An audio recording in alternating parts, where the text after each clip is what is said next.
Hi everyone! So nandito tayo ngayon sa Kangwando. Hindi gumala, kundi para sa trabaho. Last month pa pala ito guys. So nandito tayo nang dahil sa trabaho. Balak kasi namin lumipat ng trabaho dito kasi nasilaw sa sahod. Oh my gosh! Pero ang haba ng oras kaya hindi rin namin tinuloy. Isipin mo sa isang araw 12 hours, ang kaya ko lang is 8 hours a day lang. Aanhin ko naman yung sobra. Kung yung katawan mo pagod na pagod naman, wag na oy.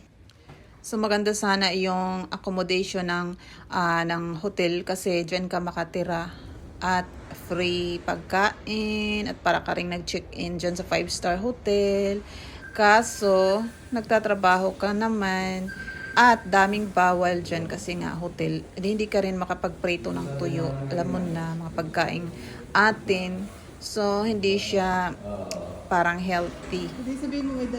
So, ang daming trabaho dyan sa hotel, guys. So, ako, sabi kere ako na-assign si Rodel ay sa CEO.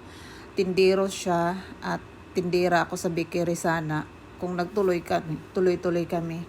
So, ilang araw lang kaming nag-try. So, ang pinakamahirap na part ng aking pagiging bakery is yung okay lang sana yung magagawa lang ng tinapay. Kaso magsaserve din ng mga kape, mga juice, mga ganyan-ganyan. At wala naman akong talent sa barista. So kahit pagtakip nga ng takip ng kape natatapon.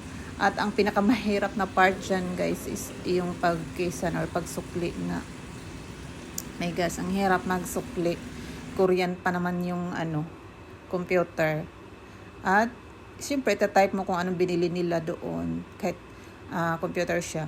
At isa pa guys, yung kailangan nakasmile ka. Tapos halimbawa nandiyan na yung order nila na coffee, americano, mga kape latte. Isigaw mo pa sa guest na ganito daw sabihin ko. Coffee nawasamnida. Minsan napiyak pa yung aking boses. So practice uli. Coffee nawasamnida. Kape latte nawasamnida. Yun ang ayaw ko yung nagsasalita. Pagod na pagod ang aking utak guys. So hindi ako tumuloy.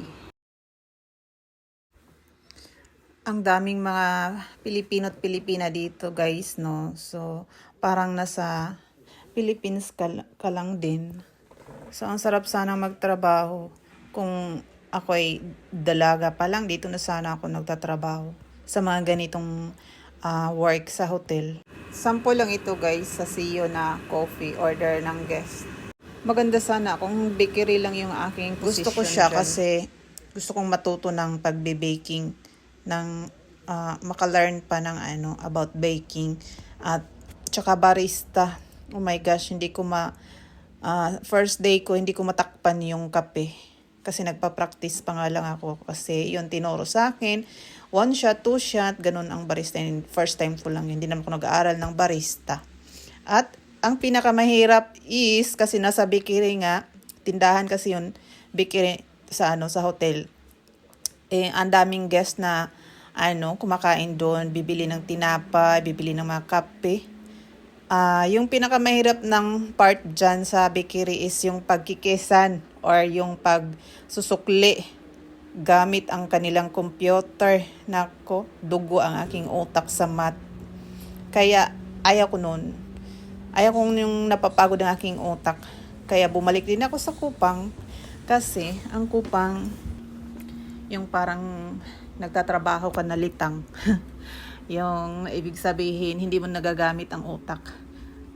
Char. Ginagamit din syempre ang utak, pero at least hindi pagod, hindi stress. Dyan, naku my gosh, magsisitting ka pa ng mga tinapay doon sa restaurant ng hotel. So, ayan ang laki ng hotel na yan guys. Ang daming guests, tsaka ang mahal niyan. Ang mahal ng rate nila. At saka, nakakatuwa kasi ang daming kababayan. So, ayan lang. Share ko lang at ito ay taglamig. Kami pumunta. Kaya, iyan. Puti yung bundok. So, enjoy!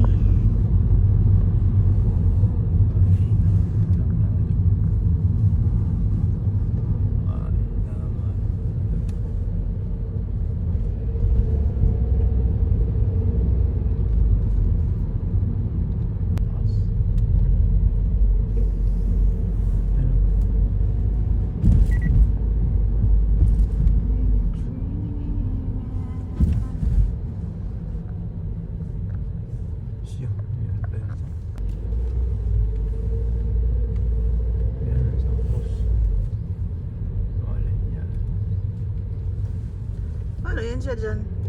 Hindi yan siya nalarga. Ha? Yung cruise na yan. Ilang ganun lang siguro. Design lang siguro pero hotel.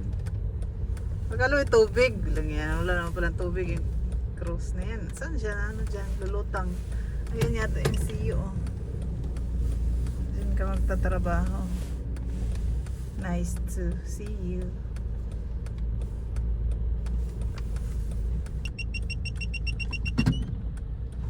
Kala may tubig. Hotel yan, San Cruz Hotel, di ba? Yan lang pala siya. Kadya.